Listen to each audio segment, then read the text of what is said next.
Iran dan Amerika Serikat akhirnya sepakat membawa konflik ke meja perundingan. Ketegangan di lapangan justru belum benar-benar mereda. Sejumlah laporan bahkan menyebut kedua negara sudah terlibat gesekan terbatas.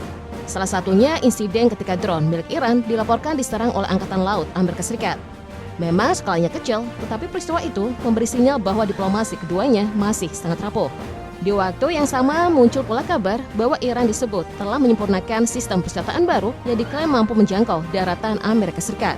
Isu ini kemudian memunculkan pertanyaan, apakah faktor itu yang membuat Washington menahan langkah militernya sekaligus mendorong Iran kembali ke jalur diplomasi? Kita akan bahas satu persatu.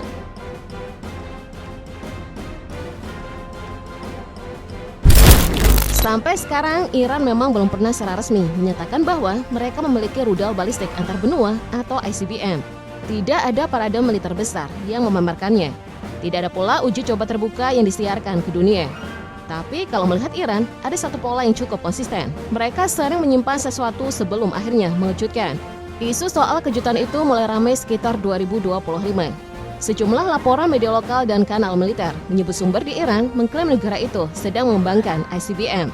Bahkan yang cukup mengejutkan, rudal tersebut disebut sudah menjalani uji coba tertutup. Nama yang paling sering muncul adalah Khorramshahr 5. Klaim spesifikasinya cukup ambisius. Secara teknis, jarak itu cukup untuk menjangkau seluruh wilayah daratan Amerika Serikat. Kecepatannya juga dilaporkan tinggi, disebut bisa mencapai Mach 16, kira-kira sekitar 20.000 km per jam. Ini termasuk kisaran kecepatan ICBM modern. Soal paling sensitif tentu pada hulu ledak. Khorramshahr 5 diklaim berpotensi membawa hulu ledak nuklir. Jika klaim ini benar, Amerika Serikat bisa menghadapi dilema serius. Kecepatan ekstrim seperti ini berpotensi memanfaatkan celah sistem pertahanan Ground-Based Midcourse Defense milik Amerika Serikat, yang sama ini dikenal memiliki akurasi terbatas.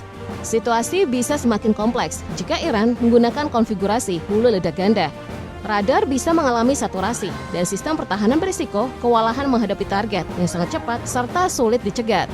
Dalam skenario tertentu, peluang rudal mencapai sasaran tentu meningkat. Di sisi lain, Iran memang kerap mengeluarkan pernyataan kontroversial sebagai tekanan politik dan psikologis terhadap lawan. Namun sejumlah analis barat tetap mengakui satu hal penting. Secara teoritis, Iran memang bergerak menuju kemampuan tersebut. Selama sekitar 2 dekade terakhir, arah pengembangan militer Iran memang banyak bertumpu pada rudal balistik. Sahab 3, Qadir, Emad, Khorramshahr, Shahjil, sampai Fatah.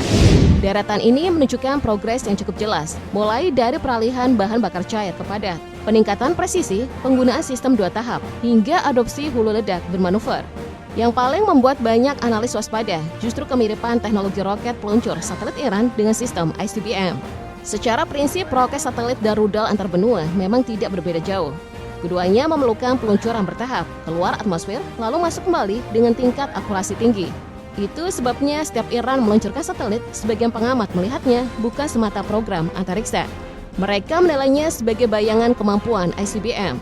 Lalu muncul pertanyaan lain, apakah ini satu-satunya potensi ancaman bagi Amerika?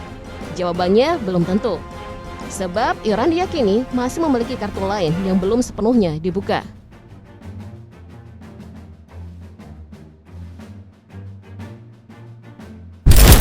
Sejak lama ada satu nama yang sering membuat analis militer memberi perhatian ekstra, Khorramshahr 3.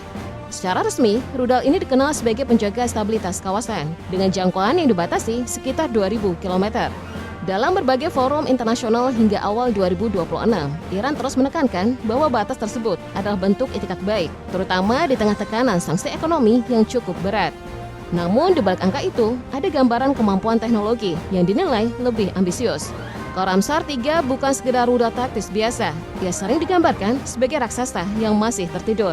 Mesin berbahan bakar cair dengan karakter high performance ditambah kapasitas muatan hingga sekitar 1,8 ton, memberi rudal ini tenaga yang besar.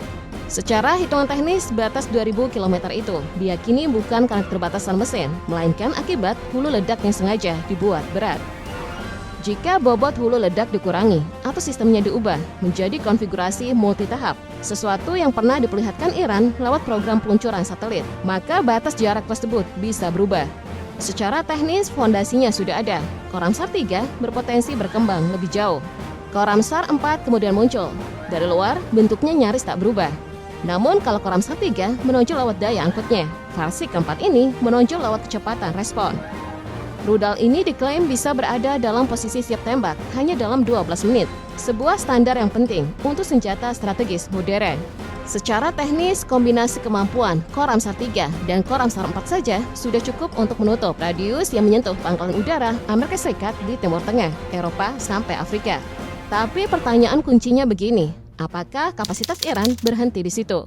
Jawabannya justru mengantar kita ke bab berikutnya.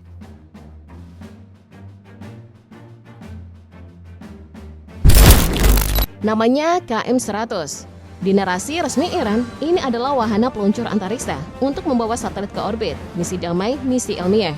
Namun di ruang analisis militer barat, KM-100 sering diposisikan berbeda, saudara kembar dari rudal balistik antar benua. Lalu bagaimana roket satelit bisa berubah menjadi ICBM? Salah satu pembeda utamanya ada pada bahan bakar. Roket berbahan bakar cair biasanya memerlukan proses pengisian berjam-jam sebelum diluncurkan. KM-100 justru disebut menggunakan bahan bakar padat pada ketiga tahapnya. Dalam skenario perang, detail ini sangat menentukan. Artinya, sistem semacam ini bisa disimpan dalam kondisi siap tembak, baik di silo bawah tanah maupun di peluncur bergerak. Ia cepat, lebih sulit dilacak, dan lebih sulit dihancurkan sebelum sempat dilepas. Jika muatan satelit diganti dengan hulu ledak militer, misalnya 500 kg atau lebih, beberapa simulasi menunjukkan jangkauannya bisa melonjak besar. Dari kategori rudal jarak menengah menuju kelas antar benua.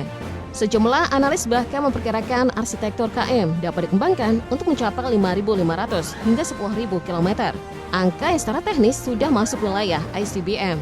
KM-100 juga dilaporkan memakai kontrol vektor dorong dengan nozzle mesin yang dapat bergerak untuk mengarahkan roket.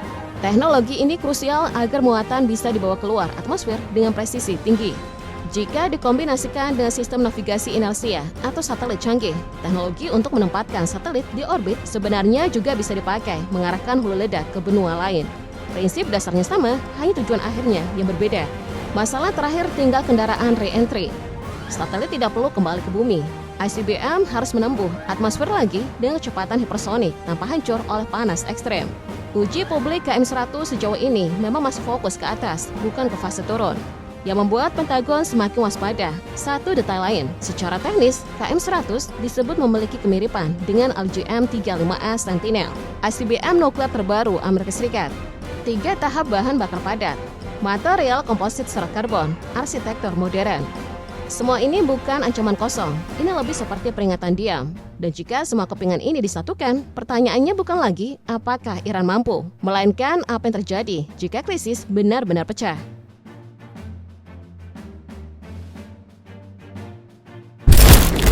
Sekarang kita masuk ke fase paling sensitif. Iran saat ini memiliki cadangan uranium yang diperkaya hingga 60%. Jumlahnya juga tidak kecil. Jika dimodikan sampai level 90%, para analis memperkirakan Iran secara teoritis bisa membuat hingga 9 bom nuklir. Artinya persoalannya bukan lagi bahan. Yang tersisa hanyalah waktu dan miniaturisasi hulu ledak supaya cukup kecil dipasang pada rudal jarak jauh. Jika suatu hari Iran benar-benar meluncurkan rudal antar benua, Amerika tidak akan diam. Washington akan mengandalkan pertahanan berlapis. Lapisan pertama adalah Ground-Based Midcourse Defense yang berpusat di Alaska dan California. Sistem ini dirancang mencegat ICBM di luar angkasa. Namun catatan uji cobanya masih kontroversial dengan efektivitas sekitar 50 hingga 80%. Kemudian muncul proyek yang dinilai jauh lebih ambisius, Golden Dome. Pada era pemerintahan Trump, Amerika mengembangkan sistem pertahanan baru yang diklaim mampu mencegat rudal sejak fase awal peluncuran dengan tingkat efektivitas yang disebut mendekati 100%. Namun disinilah dilema terbesarnya muncul. Bila satu saja rudal berhasil lolos, dampaknya bukan sekedar ledakan biasa. Korban massal bisa terjadi, ekonomi berpotensi runtuh, jaringan listrik lumpuh, dan dunia bisa berubah hanya dalam hitungan menit. Sebenarnya semua ini masih dapat dicegah. Jika kesepakatan nuklir baru berhasil dicapai, Trump menargetkan hal itu. Tetapi jalannya tidak mudah. Karena di sisi lain, Ayatollah Khamenei sudah menyampaikan pernyataan keras, Iran dan Amerika adalah musuh. Dan dari kalimat itu saja, terlihat betapa tipisnya jarak antara diplomasi dan bencana global.